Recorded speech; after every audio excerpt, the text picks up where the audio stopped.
Hello, everyone, and good evening. My name is Mick Stott, and I'm hosting again program number 40 of our No2Nato series. And as always, we've got some really exciting guests on tonight, some very well-informed guests in the way of Dr. Lucy Morgan-Edwards, who's an author and former political advisor to the EU ambassador. Wow, that's pretty good going, as I would think you would all agree. And we also have Phil O'Connor, who is Irish Political Review Group. So we've got two fantastic guests tonight.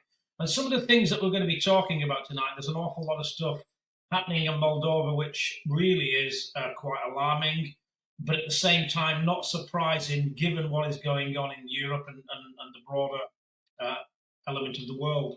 I mean, what was Evghenia Guțul guilty of, and does the sentence fit the crime is one of the areas we're going to be looking at. We're also going to ask, is her sentence politically motivated? And are there any parallels between the way the opposition voices are treated in Moldova, Ukraine, and Romania? Because it appears there might be. Not surprisingly, I've competed when I was in the military in this region and know that it's not the most open-minded of regions when it comes to security and the way it treats its people. But guess what? We're not that far off getting that way within the UK at the moment with our current dictator. And what role does NATO and the EU play in all of this? Well, I could sort of go on forever about this, but in reality, it's much better that we speak to some people that are far more learned than I. I mean, if we look at the Moldovan leader of the opposition, Evghenia, she was basically the head of an autonomous region of Gagauzia, and she's just been incarcerated for 7 years, and she's been sent to a penal colony. Now, I wouldn't really want to be in her shoes, knowing the way that some of our countries run their prisons. I can only imagine what that might be like. So without further ado, let's start with Lucy. Good evening, Michael. Good evening, Lucy. How are you? Okay? I'm fine, thank you. Yes, fine. It's great to see you back, and nice to have your perspective on this. So, Lucy, from what we know, what was Evghenia Guțul guilty of, and does the sentence, from your perspective, fit the crime? Well, it certainly seems to be a trumped-up case. I'm not absolutely certain what they're accusing her of. I think it was irregularities concerning funding of political parties. And she herself, I looked at her Twitter feed, her last tweets were back in April, so she's obviously not been able to tweet very much since then. But she was saying that at that time, she was saying this was a fabricated political case against me, a case that has been political, not legal from the very beginning. And we know that she's obviously, they call her the Bakshan of Gagauzia, which is the governor of that region in Moldova.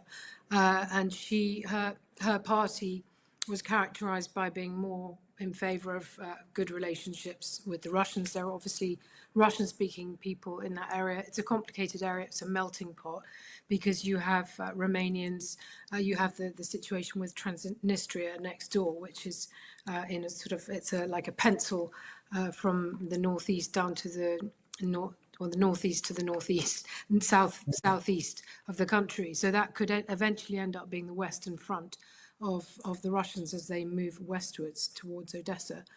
But yeah, it looks as though she's the casualty of political maneuverings between the EU and NATO, and of course the Russians, with the EU and NATO seeking to cut her wings prior to this election, which is going to take place in September. They're obviously very worried about her stirring up favourable, stirring up her people again in favour of the Russians, because the EU puppet since 2022 has been Maya Sandu. And it's since then that they've started talking about accession to the European Union. And I think it was only last year, about a year ago, that they started the accession talks. So that's obviously being held over the head of these people. So yes, it's a very political thing. Absolutely. Thank you for that, Lucy. And if we can now speak to Philip, if we can welcome Philip. Thank you very much, Michael. Hello, Philip. Good to see you. You too. Yeah. Philip, same question to you. Yeah, well, just to add to what Lucy was saying, I mean, we see the same old pattern that a year ago the European Union slapped sanctions on this political figure, and including a travel ban, the EU, including asset freeze, including limiting her access to social media and so forth. So we've seen this before, and they did this under some regulation they have that they invented specifically for what they call actions destabilizing Moldova. And we've seen this pattern before with Georgescu in Romania and with other people, and maybe we'll come to that later on. That this isn't only a modus operandi of the EU in Eastern Europe, but increasingly also in Western Europe. And, so we should look at it in that overall context of what the EU strategy that is being pursued is in relation to consolidating their bloc. So it's quite, again, like Lucy, I don't know the details of the accusations, anything you find on the internet in relation to them. They're pretty vague on what she's being precisely charged, what she was found guilty of. It has to do with funding of parties and all that. And this is, of course, a political cauldron in the east of Moldova, in fact, in the whole of Moldova, and indeed in Romania itself, which lies just to the west of it. And this is not for the first time. We remember it was a cauldron going way back in the Second World War and so on. And we have to remember that the so-called German invasion of Russia wasn't a German invasion of Russia. It was a European invasion of Russia. There were armies from Slovakia, from Romania, from various countries involved. And the Romanians tore through this whole area and incorporated it into Romania down to Odessa, where the Romanians carried out the Holocaust of the huge Jewish population of Odessa. So you're talking about a really area of intense conflict, and also what Samuel Huntington once called one of the fault lines in the conflict of civilizations, where the Orthodox world meets the Western Christian world and so forth. So it's a very complicated area, but somewhere being complicated, which is often used as an excuse, oh, well, no one should try to understand it. Therefore, the same with the Israeli wars. It isn't that complicated. It's the EU seeking to consolidate its territory and seeking to consolidate itself as the political wing of NATO in the confrontation with Russia. Thank you for that, Philip. And back over to you, Lucy. Do you believe her sentence is politically motivated? And if so, why? Why would you say that's so? Well, in her own words, what I saw on her Twitter feed, she says, this is EU political terror. They fear our loyalty to Russia and the Orthodox world. Moldova sold its sovereignty to Brussels.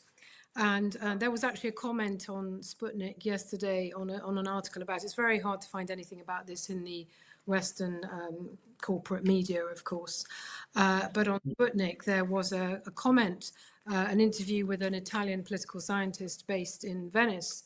And his quote was that Guțul's sentencing, her 7-year sentence, he said her sentencing deals a blow to Moldovan democracy, crystallizing fears of authoritarian consolidation weeks before pivotal elections. And his name is Dr. Marsili, and he's at a university in Venice. And I thought that summed it up very, very well. I mean, it's obvious why this is happening now, because the war is moving westwards. It's moving towards Odessa, and this is obviously a critical region close to Odessa. And I understand, I mean, there's a good journalist I saw on the UNS review, a guy called Brett Redmayne, and he's written a series of articles. I only managed to read the first one, which concerns the background, the history of the region of Transnistria and Moldova and Romania. And this, as Phil said, this cauldron, this melting pot of different peoples with their ancient blood feuds, if you will. But yeah, it's obvious. It seems that there have been mercenaries in that area since at least 2022, people who've been masquerading as aid workers, Westerners who've been pretending to be aid workers, who obviously with NATO forces and so on. And it seems that they're going to be preparing a large battle. And it's a great shame. Apparently it's a very beautiful region. Chisinau, which is the capital of Moldova, looks down on the Black Sea. It's an area of vineyards and peace and tranquility. And it just seems as though it's unfortunately going to be destroyed, possibly like Mariupol, because it's going to soon be in the eye of the storm, if it's not already. Absolutely. And the same question to you, Philip. Yes, well, yeah, I mean, I agree with everything Lucia said there. And what is astounding is that there's a complete abandonment of any notion of trying to resolve these border issues, what are becoming borderland issues between the EU bloc and Russia. In fact, the whole effort by the EU in this seems to be to trying to consolidate its bloc, and where there are dissidents, they'll be brought to heel. That they're just simply not going to tolerate any wavering on loyalty to the bloc.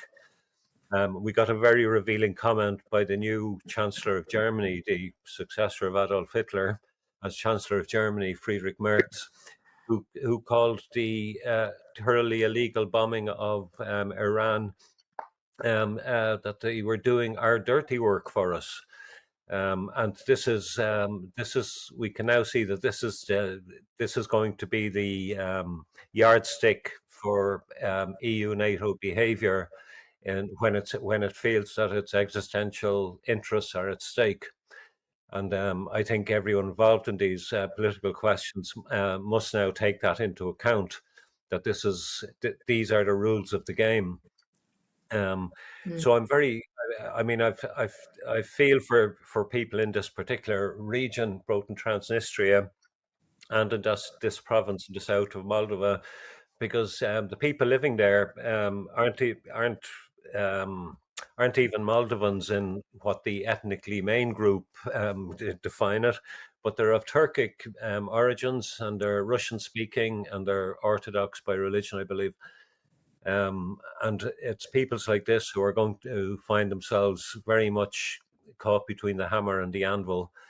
And that's what we're seeing being played out. I think it's like the Georgescu affair. I think they don't even bother with a semblance of constructing a credible case in these cases. And where do you see any reference to what happened in the Romanian parliamentary and presidential elections in any Western coverage of the issues here, where what we're seeing is an exact repeat? And we also have to remember, despite the picture we receive in the Western press, Maya Sandu is very far from the unchallenged leader of Moldova.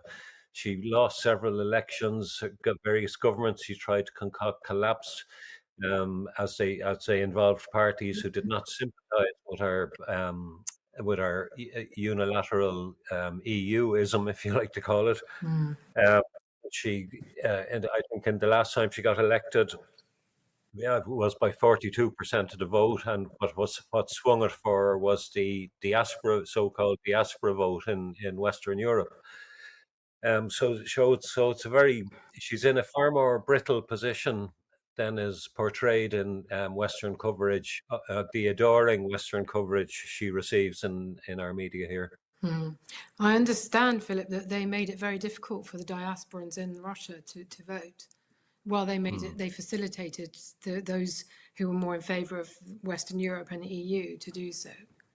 So using those tricks. Yeah. Well, yeah. I think they allowed two, what do you call it, balloting centres for the whole of Russia. Wow. And Western Europe, they had one in virtually every larger city. Yeah. Yeah, and I'm not sure how well it is incentivised or coerced in any shape or form. Philip, staying with you, we've seen what Ukraine did to the political opposition and the church there. and how Romanian authorities stopped Georgescu from running in the elections in that country. Do you see any parallels between the way opposition voices are treated in Moldova with Ukraine and Romania? And if so, why? Well, as I mentioned earlier, I think we're watching a playbook, which in a way which goes back a long time actually, but it's being implemented. And I would stress this: not it is being implemented in a more straightforward way, possibly in Eastern Europe, but it was also implemented in the electoral autocracy known as France, against the candidacy of Marie Le Pen, who was ruled out from contesting presidential elections. Um, and I mean, we see the whole development of the EU in terms of labeling views contrary to the official line of things as propaganda or disinformation, and gradually passing directives which is clamping down on any of these dissenting views. And in fact, in most of the EU, you cannot receive a lot of channels, some like Sputnik or RT. And increasingly, that was the baseline that was introduced immediately after February 2022. But it's been extended now to, we see the purging of people from Substack, from Meta, and so forth. And as I said, this is not a new playbook. I mean, this all occurred already, and you may have heard of Operation Gladiator in the late 1940s and early 1950s, to exclude major forces who were leading forces in their countries, like the Communist Party in Italy or whatever, to exclude them from government. And by the Americans simply, well, first of all, a huge propaganda campaign, the discrediting of individuals, the lampooning of views as propaganda and so forth, and also straightforward bribery. There will be no martial aid for countries unless if you continue to have communist ministers in your governments. This was all done in the late 1940s in France, in Italy, and in other countries.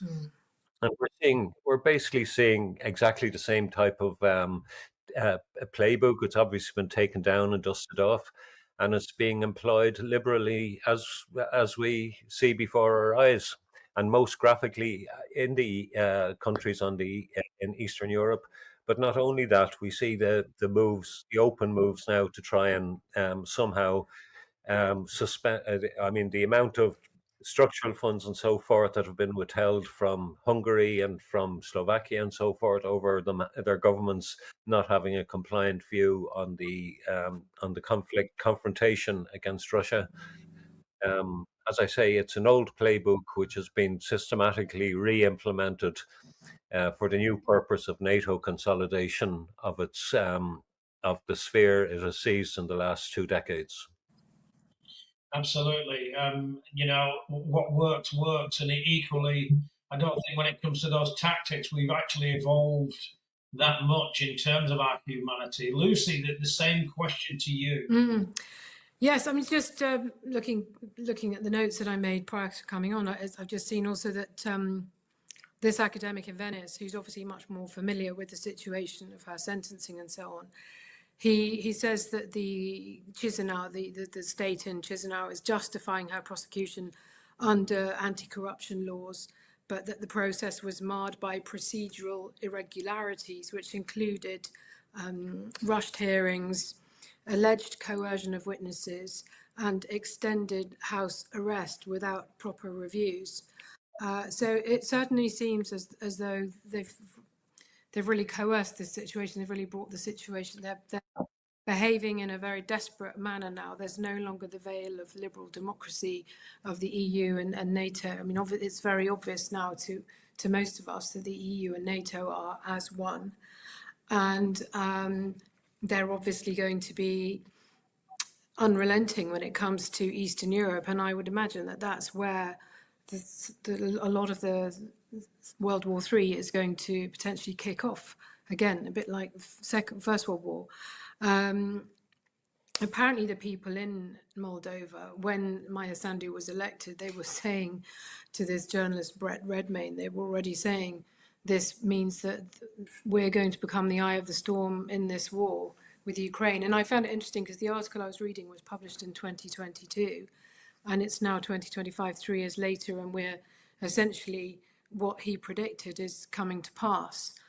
So that can be found on unz.com, unz.com, the UNZ review, which is a very good resource, unlike mainstream media, which I barely look at all because there's nothing much of any interest in there anymore, just propaganda these days.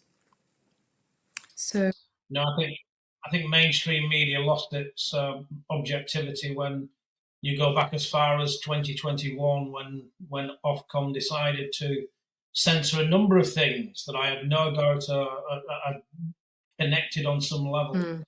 NATO at the moment is now extending their base in Romania, which will reportedly be the largest European base in Europe. Philip, do you think NATO is playing a role in all of this? Yes, NATO. Yes, of course. NATO is the framework. I remember about 2 years ago when you had Macron and people like that talking about greater European autonomy and how they could deal straight with Russia and blah, blah, blah, find agreements and so on. It's all basically a sham. I remember a German, he was an EU diplomat, but of German background. And he was asked, someone asked him, what about this plan for a European army? He said, we already have a European army. It's called NATO. Yeah, exactly. And I mean, even just in the last year or so, the extent to which NATO and the EU have been assimilated one to the other, with the EU as a type of the diplomatic or economic arm of NATO is quite extraordinary. You can see it in all incremental steps and in the Draghi plan for an armaments industry, and with Ursula von der Leyen unilaterally creating this new competence for the EU in organising and integrating a Europe-wide armaments industry, which was never in any European treaty that I remember. And the European Council has been basically set aside. It makes noises every now and then, as it did recently, had qualms over over the Israeli behavior and genocide in Gaza. But essentially, when any decision is now made, it involves the Prime Minister of Brexit Britain, the Chancellor, the what they call it, thank you for doing our dirty work, Chancellor of Germany, and Macron of France, and that's about it, and a few maybe lackey states from the Baltics. And they make the unilateral decisions about what they're going to do next in terms of fortifying the boundaries of NATO, dealing with the external borders, countering threats, as you say, building this their largest base yet in Eastern Europe, in Romania, and so forth. And the same question to you, Lucy. Yes, well, I mean, again, referring to this article by Brett, that he's foreseen that in order to take Odessa and for Russia to effectively stop the terror in Ukraine and to get rid of the Nazis and stop new supplies coming in through the Black Sea ports, that they would need to do is have a complete coastal Ukrainian blockade. And in order to get that, they need Odessa under control up to the Zatoka Bridge. I'm not absolutely sure where that is. Might be worth looking that up, Zatoka. And control of the southern east-west front lines along the border, but all the way from Transnistria to Romania. And I think when you look at the map, that's basically why they're going to be building a large base in Romania. They need to make sure, NATO needs to make sure that this doesn't happen. I think Odessa is going to be a pretty nasty battle. However, there are interesting things going on at the moment. I mean, for example, I don't know whether you're able to talk about it, the capture of those 2 British Army colonels and the MI6 agent just off the coast, I think, was it near Kherson, about 3 days ago, which seems to be subject to various Section D notices. Again, do we live in a free country in the West, and in particular in the UK, when there's so much censorship of important developments in the war? Obviously, the UK is not an official party to the conflict. So the Russians have said they're going to jail these people. They're going to put them to trial and jail them. They're not going to be treated like normal POWs. So I don't think it's going particularly well for the West. And obviously you see Trump going around trying to sanction third countries who are buying or selling Russian oil, India, China, Japan. They've all basically said, you know, we're going to continue. So it now looks like he, not Zelensky, is the one with no cards left. He really has no cards. What's he going to do? What do the West have in their quiver, aside from some horrific false flag attack or nuclear attack somewhere, that they can actually get this conflict back under control? Because it seems to me that the Russians are well on the way to victory now. Very interesting, and even more curious when it comes to the two colonels that have been arrested. You know, knowing the hierarchy of war and the involvement of a colonel, it would be very interesting as that story unfolds, Lucy. Yeah. The Moldovan ruling pro-West Party of Standard have made EU integration part of their core policy. And around 75% of the Gagauzia region under Evghenia Guțul has been governing against joining the EU. I wonder, do you think the EU is playing a part in all of these shenanigans that are going on in Moldova? Lucy, what are your thoughts on that? Undoubtedly. And I think it's no surprise that people are not necessarily in favour of joining the EU, because even if you go to Greece, people complain about the euro. They complain about how suddenly a cup of coffee was so much more expensive when you paid in euros than when you paid in drachma. Then you had all these problems with the banking in, was it 2011 in Greece, and the financial crisis there. But then you've also got a drain of young people who leave the farming areas, who leave the villages and go to places like London to become cheap labour in our economies. And that's been devastating for these countries. And I remember actually I visited Croatia back in 2017, and they were I always talked to taxi drivers, and the taxi drivers were saying, we don't want to join the euro, we really don't, because we've seen what it's done with other countries, and again with the drain of the young people, which I think this chap says on that clip that you're going to show. But it's a real problem, and yeah, not everyone feels that the EU is a beacon of democracy, and maybe they want self-determination, which they're supposed to be allowed to have under all sorts of human rights laws, whether it's the UN Convention on Human Rights or even EU human rights laws. They're supposed to be allowed to have self-determination, which seems to have gone out of the window, particularly with the people of Donbass region, that we conveniently forgot that they're not allowed to have the right to self-determination. Absolutely. And the same question to you, Philip. Yeah, well, I think particularly in accession countries, as they're called, countries either seeking or being forced to seek membership of the EU, it's now been imposed as a condition that when they enter that process of accession to the EU, they have to undertake that they will join the euro when the European Central Bank deems them fit to do so. So there's no way back. And we've seen just in very recent weeks, huge protests in Bulgaria, big political divide, because D-Day has arrived for them. They're supposed to be, the date for joining the euro has been decreed by Brussels, and I think it's a month or two from now. And there's a very large antagonism to this occurring in Bulgaria. And I think for poor countries in particular, the transition to the euro currency has proved absolutely traumatic in the way that the Greeks had experienced it. So I think in general, what you can say is that the EU, in following its new geostrategic role, which Ursula von der Leyen declared that it had, which is again never in any treaty that this was a purpose of the EU, that the borders of the EU bloc are going to be firmed up by the imposition of EU regulation and so forth. And that's how it's going to be experienced in these countries. And I can just imagine, and one way, and of course, bribery again plays a huge role. It's Sandu's only card in her hand. If she already got earlier this year a huge tranche of money from the EU as goodwill, what they call it, advanced structural funding. And in a poor country with underdeveloped infrastructure and so forth, this operates as a huge bribe, but people also see it as such. And I just can't imagine that the province in southern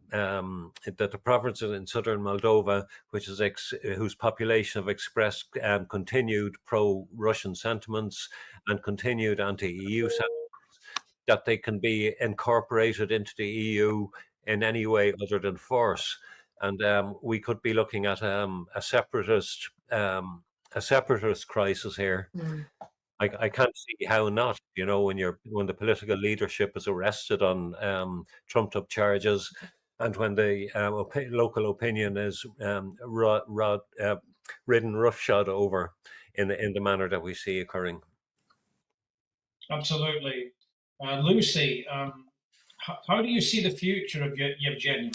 Well, I mean, she's been told she's got 7 years in jail. Apparently, she has a young child. It seems to be a sentence which is far outweighs the crimes, completely disproportionate. And again, people like her are being sanctioned while Israel is continuing to get away with actual genocide. There's no boycotting, sanctioning, or divesting of Israel. And I think the normal person in Europe is starting to see the contradictions between the pronounced sort of so-called rules-based value, liberal values, democracy, and so on, and what's actually happening on the ground, and whether it's Ursula von der Leyen and her text messages with the head of Pfizer, which were never made public, and her husband, of course, being one of the people who was going to benefit from that deal because he works in Big Pharma, or whether it's a massive sentence handed down to a young woman merely for the crime of not being a puppet of NATO and the EU, like Kaya Kallas and Maya Sandu. That she's a woman who's actually representing her people, many of whom, thousands they've been out protesting, wanting to have self-determination and autonomy. And there are a high number of ethnic Russians and Ukrainians in Gagauzia, apparently. So it's going to be interesting to see what happens over this. And the stakes are very, very high. And it seems as though NATO and the EU is becoming increasingly severe in its penalties. That's not a strong enough word, actually. But, yeah. No, it's quite brutal. And Philip, how would you see the future direction of Moldova? Well, as I said there earlier, Michael, I think it's coming to a crisis point, because it's the only way that the EU agenda can be implemented is by the imposition of its regulatory control of the area, especially in these eastern areas of Moldova and bordering on Transnistria and this province in the south, which I'm afraid I can't pronounce right, so I won't say it. Gagauzia, yeah, okay. So I think they're entering very stormy. I mean, they have been in very stormy waters since the 1990s. It's never been a country that has come to peace, because it has been torn westwards and eastwards instead of being allowed find what a country like that should be, a type of reconciled position between these different forces.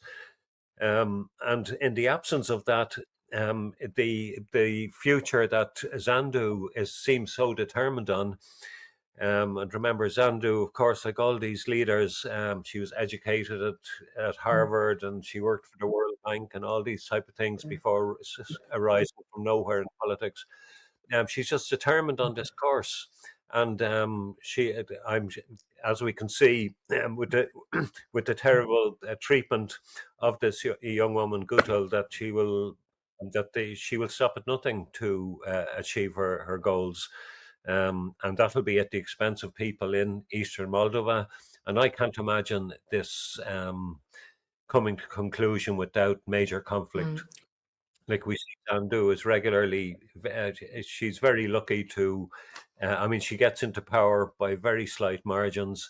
She loses elections. She can't hold coalitions together. And with this type of instability in the country, it just seems a very rough road ahead for the country. And she's funded by Soros, apparently. Well, Lucy, yeah, what you got some So I more was to just add going to there, say Lucy? she's funded by George Soros, apparently, Maya Sandu. Oh. So, yeah. Yeah. Global. Quite a long list of people, if that's the case, Yeah. Lucy. Okay, so before we ask the final question, I think it might be a good idea to take a look at a video that we have. And I believe that this was taken by a Romanian citizen, and I found it very, very interesting. So let's go ahead and take a look at the video. Let me tell you something. It's not going to start in Paris. It's not going to start in Berlin. It's not going to start in London. The change will start in the East. It's Eastern Europe that's going to snap first, because they've been pushed to the fucking edge. Not with Netflix and Starbucks, not with rainbow flags and safe zones and distractions.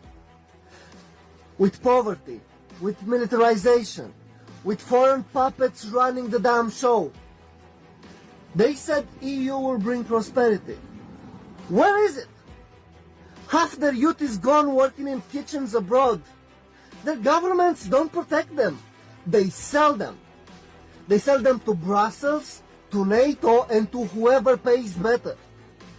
These people, my people, they remember what dictatorship feels like. They remember the propaganda. They remember the checkpoints, the lies dressed as law. They've seen this cycle before. And they are done pretending this is freedom. And when they rise, they won't be asking for reforms. They'll be demanding for heads. They'll be shaking the system, because when obedience becomes death, rebellion is survival. The West won't move until East shows them how. Until one domino falls, until one country says no more lies, no more foreign orders, no more politicians selling us out for a seat at the global table. When that fire catches, it will burn from Bucharest to Brussels, from Sofia to Stockholm, and from Warsaw to Westminster. The change begins in the East, and if you can feel it, then you're already part of it. And so the final question, firstly, with you, Philip, do you also believe that there will be an uprising in Eastern Europe over the demise of their countries? And are the institutions such as the EU and NATO, would you say they're to blame for it? Yeah, well, I think we're very clear, and I think we're all in agreement here, and that we see a systematic approach by the EU, NATO, to, as I said at the start, consolidate their bloc, and including all the newly acquired bits of that bloc in recent years.